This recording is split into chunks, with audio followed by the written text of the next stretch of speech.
उस समय सर्टिफिकेट लाओ, नौकरी पाओ, आप पास कर दिए।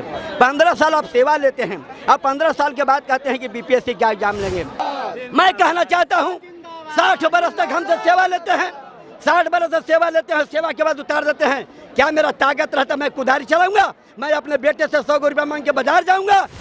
सिर्फ एक सूत्री मांग, राजकर्मी का दर्जा, और सिर्फ वह मांग नहीं, हक है कि आपको 5 साल के बाद हेडमास्टर बना देंगे। आप 5 साल के बाद अब चपरासियों नहीं बना रहे हैं। मैं राष्ट्रपति महोदया से ये अपील करना चाहूँगा कि इस बिहार की धरती से आवाज़ अगर आप तक जाती होगी चैनल के माध्यम से, तो आप इस पर एक कानून बनाइए कि जब सरकार बनाने की समय आती है तो सरकार मंचों से ऐलान करती है, मैनिफेस्टो में देती है, और सरकार बनने के बाद वो अपने वादे से मुकर जाती है। नमस्कार, मैं अंशु कुमार, प्राइम लाइव में आपका स्वागत करते हैं। आज हम पहुंचे हैं पटना के गर्दनी बाग में, जहां पर पूरी तरह से नियोजित शिक्षक जितने भी थे पूरे बिहार से यहां पर उपस्थित होने का काम किए हैं। इन लोग का एक क्या मांग है और कैसा क्या होगा, या सरकार क्या कर रही है, ये सब बात हम लोग यहाँ पर जानेंगे। बहुत सारे शिक्षकों से जानेंगे कि क्या कहते हैं। ये जो भीड़ आई है, आप लोग कहाँ से आए हैं और क्या करना चाह रहे हैं? हम लोग औरंगाबाद से आए हैं।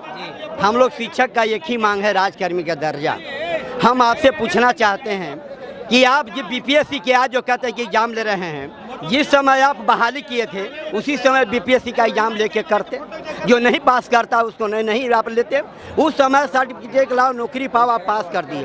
15 साल आप सेवा लेते हैं, अब 15 साल के बाद कहते हैं कि बीपीएससी का एग्जाम लेंगे। मैं कहना चाहता हूं नीतीश जी, आप भी इंजीनियर हैं, आप भी परीक्षा में बैठे। शिक्षा मंत्री भी परीक्षा में प्रोफेसर हैं, वो भी आज नेट निकाल लें। मैं के पाठक से कहना चाहूँगा कि आप भी हैं तो आप भी आईएएस के निकाल लें। यदि आप आईएएस निकाल लिया तो एक शिक्षक आपके साथ परीक्षा में बैठने के लिए तैयार है। लेकिन यह संविधान में कहाँ लिखा हुआ है? दो रंगी नीति चलते हैं। राजकर्मी का दर्जा हम लोग ले के रहेंगे, और नहीं लेंगे तो आपको मीडिया भाई को मैं सलाम करता हूं, अदाब करता हूं कि आप लोग बढ़ा चढ़ के कहें कि शिक्षक राष्ट्र निर्माता है। यदि इनको गद्दी पर बैठाया है तो गद्दी से उतारने का काम करेगा। आखिर सरकार ऐसा क्यों कर रही है? शिक्षकों के साथ ऐसा अत्याचार क्यों करती है? सरकार का मंसूबा है कि हम कुछ भी करेंगे। हम सरकार को, अभी तेजस्वी जी आए थे राघोपुर, आप लोग जान रहे हैं, नामांकन में कहे कि पहला कैबिनेट में हम बैठेंगे तो राजकर्मी का दर्जा देंगे। वो ने हम लोग के साथ में दो रंगी नीति वोट लेकर गद्दी आसीन करके और हम लोग किनारे करने का काम किया। लेकिन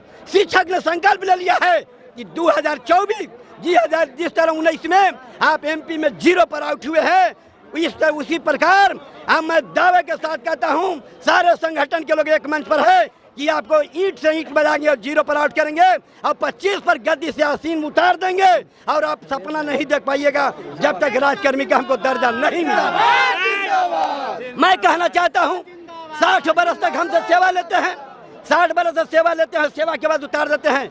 क्या मेरा ताकत रहता मैं कुदारी चलाऊंगा? मैं अपने बेटे से 100 रुपया मांग के बाजार जाऊंगा? मैं आपसे कहना चाहता हूं, कहां जाऊंगा? क्या सहारा है? कौन हमको बाल बच्चा पूछेगा? आपका कौन पूछेगा? आप यदि नौकरी में है, रिटायर कर जाइएगा तो आप पुतों से मांगिएगा 20 रुपया की दीजिए हमको आयरन कराना। मैं कहना चाहता हूं, आप विधायक बनते हैं, आप विधान परिषद बनते हैं, आप एमपी बनते हैं, राज्यसभा बनते हैं, मंत्री बनते हैं, आप 5-5 गो के लेते हैं पेंशन। और शिक्षक जो 60 साल तक सेवा करता है उसको नहीं चाहिए। आप 5 साल के लिए विधायक बनते हैं, आपको जिंदगी भर पेंशन चाहिए और शिक्षक को नहीं चाहिए। मैं कहना चाहता हूँ अभी हमारा शिक्षा मंत्री है, अभी हमारे शिक्षा मंत्री हैं, ये आप जानते हैं यह कहाँ है? राम लखन सिंह यादव कॉलेज मेरे जिला में है।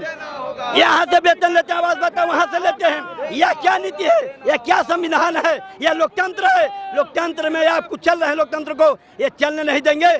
सभी शिक्षक ने कफन बांध लिया है कि ईंट से ईंट बजा देंगे और गद्दी से उतार देंगे। न नीतीश जी, अभी आप सचेत हो जाइए, सचेत हो जाइए। जो शिक्षक आपको गद्दी पर बैठाया है, तेजस्वी जी आपको गद्दी पर बैठाया है, जात पास उठ के आपको गद्दी पर लाने का काम किया है। न तो 15 साल जैसे हट गए हैं, आपको सपना चकना चूर हो जाएगा। यही मैं कहना चाहता हूं कि जब तक राजकर्मी का दर्जा नहीं मिलेगा हम लोग पीछे हटने वाला नहीं है।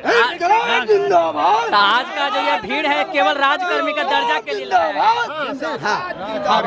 सिर्फ एक सूत्री मांग, राजकर्मी का दर्जा, और सिर्फ वह मांग नहीं, हक है। क्योंकि मेरा हक है, वो घोषणा किए थे और किए थे कि जैसे मैं सरकार में आऊंगा। तेजस्वी यादव का घोषणा था, पहला प्रण था, वो कहे कि प्रण है। क्या प्रण तुम्हारा है? आज देख लो, शिक्षक ऐसा उबाल है कि तुम्हें उखाड़ पे कहीं का नहीं रहने देगा। जो स्थिति में तुम कम से कम अपना प्रण किया है उस प्रण को लागू करो। और हम लोग एक सूत्री मांग राज्यकर्मी का दर्जा लेकर ही जाएंगे। ना भीड़ देख करके क्या सरकार आज आप लोग का मांग मान लेगी? मांगना चाहिए, मांगना चाहिए, नहीं मांगेगी, नहीं मांगेगी तो भी हम लोग विरोध करके रहेंगे। आपके चैनल से मैं ये कहना चाहता हूँ सरकार को कि आज की धरना प्रदर्शन से सचेत अगर नहीं हो जाते हैं, हम लोग राज्यकर्मी का दर्जा नहीं देते हैं, तो इसके बाद वो पूरा बिहार में तालाबंदी कर देंगे और एक मुंह तालाबंदी होगा, कहीं भी ताला नहीं खुलेगा। लोकतंत्र में संख्या बल ही ताकत है। हम आज अपनी संख्या से इनको बता देना चाहते हैं कि अगर हमारी राज्यकर्मी की मांग नहीं पूरी हुई तो पूरे बिहार में तालाबंदी को कोई नहीं रोक सकता, पूर्ण तालाबंदी की जाएगी। तो सरकार तो कह रही है कि पहले एग्जाम दे दीजिए, उसके बाद राज्यकर्मी का एग्जाम हमारी बताइए, हमारी रिक्ति काउंट की गई है उसमें। हमें तो जो बहाल हैं उनको छोड़ करके रिक्ति काउंट की गई है ना, तो ये तो फ्रेश बहाली है, तो हम कैसे उसमें शामिल हो सकते हैं? हमको तो मान के चला गया है। आप मीडिया वाले हैं, घुमा के ना बोलिए कि यदि गरीब गुरुओं के दलित वंचितों के बच्चों को यदि पढ़ाई में अवरुद्ध डाल रहे हैं तो यह बिहार सरकार डाल रही है। इसलिए शिक्षक को बांध दे रहे हैं, शिक्षक को बांध दे, शिक्षक को गुमराह कर रहे हैं। आज क्या आवश्यकता थी? ये पटना के धरती पर गर्दनी बाग में शिक्षकों को आने के लिए अपना सीएल ले लेकर, यह सरकार का देन है कि लोग यहाँ आए हैं। अरे एक कर दीजिए, नीति एक कर दीजिए। एक मिनट में जवाब दे देता हूँ। आप जवाब पुनः प्रश्न कीजिए, क्या पूछे? जैसे हम बोले कि अभी जो नियुक्ति पत्र में आया था कि जितने भी नियोजित शिक्षक हैं वो सभी परीक्षा दे दीजिए, उसके बाद राज्यकर्मी का दर्जा ले लीजिए। उसमें भी लगाया गया है, कोई कंडीशन एक मिनट बैठना ही है। भाई जी एक मिनट रुकिए। देखिए, आपको जानकारी होनी चाहिए कि विज्ञापन और नियमावली जो है बार बार बनती है। तो विज्ञापन में यदि आपको बहाली कर ली गई कि आपको 5 साल के बाद हेडमास्टर बना देंगे, आप 5 साल के बाद आप चपरासियों नहीं बना रहे हैं, 15 साल के बाद क्या कह रहे हैं कि अब एक और परीक्षा देना होगा, तो क्या केवल शिक्षा विभाग के लिए? हर विभाग के लिए लागू कीजिए। कोई आईएएस जो अभी प्रधान सचिव बने हुए हैं वो भी फिर से आईएएस का यूपीएससी पीटी पास करके आए। सरकार तो बात सही है, सरकार सबके लिए ना, मान लिया 10 साल अगर अपना सरकार सबके लिए ना कि केवल शिक्षा विभाग के लिए परीक्षा? हर विभाग में परीक्षा लो, प्रमोशन दो। शिक्षा विभाग में क्यों परीक्षा दो? क्यों नहीं लिए? अच्छा, एक मिनट और। आप जो है आप मार्केट में आम खोज जाइएगा लेने, तो आम लीजिएगा बीजू, आप स्वाद खोजिएगा मालदा के, तो 1500 रुपया में बहाल किए। अब कहते हैं कि ऐसा पढ़ाइए कि मेरा बेटा आईएएस बन जाए, तो उस समय आप गहरी निंद्रा में सोए हुए थे।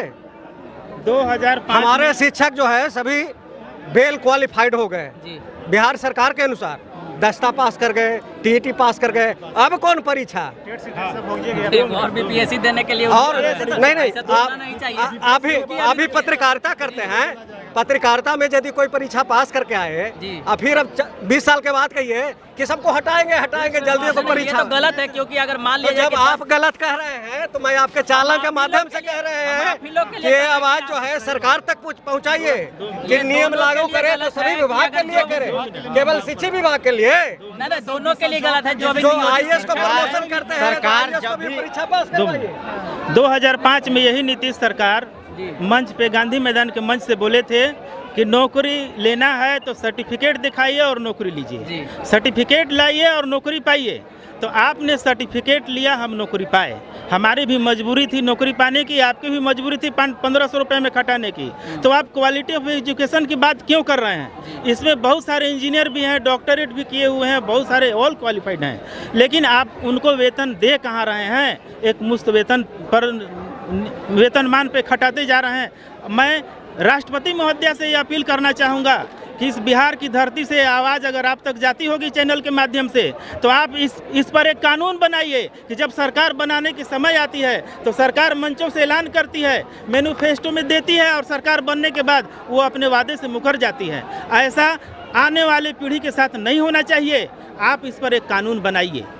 हमें वेतनमान मिले या ना मिले, लेकिन इस पर एक निश्चित नियम बनना चाहिए कि कोई भी सरकार बनाने से पहले नेता जो मैनिफेस्टो में अपना वादा करते हैं कि हम ये करेंगे वो करेंगे, और सरकार बनते ही वो बदल जाते हैं, इस पर एक कानून बनना चाहिए। तो हमेशा ये भी देखा गया कि जैसे अभी नियमावली आई थी जिसमें डोमिसाइल नीति नहीं लगाया, लेकिन जैसे ही आपने सुविधा अनुसार देखें कि 2025 में वोटिंग है है ना, तो इसके वजह से उनको डोमिसाइल नीति लगा दी है, तो ये तो गलत है यहाँ पर। बिल्कुल गलत है। वो तो अपने मन से, सरकार तो यही करे जो अपने मन से जो आ रहा है वो कर रहे हैं। नहीं, ऐसा नहीं होना चाहिए, ऐसा नहीं, हाँ, नहीं होना चाहिए।